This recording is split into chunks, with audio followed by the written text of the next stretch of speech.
நம்ம Ashwin sweets and snacks export பண்றதுக்கு 7373041434 மற்றும் www.ashwinsweets.com கான்டாக்ட் பண்ணுங்க.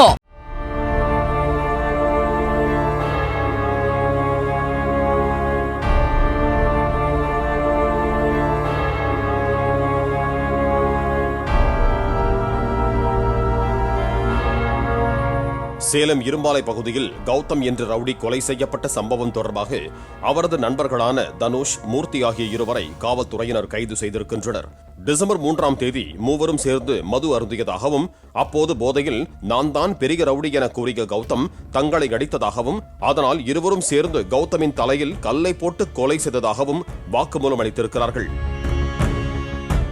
நம்ம Ashwin sweets and snacks export பண்றதுக்கு 7373041434 மற்றும் www.ashwinsweets.com கான்டாக்ட் பண்ணுங்க. பிளே ஸ்டோர் மற்றும் ஆப் ஸ்டோரில் இருந்து பாலிமர் செயலியை QR கோடு மூலம் பதிவிறக்கம் செய்யுங்கள். செய்திகளை உடனுக்குடன் பெறுங்கள்.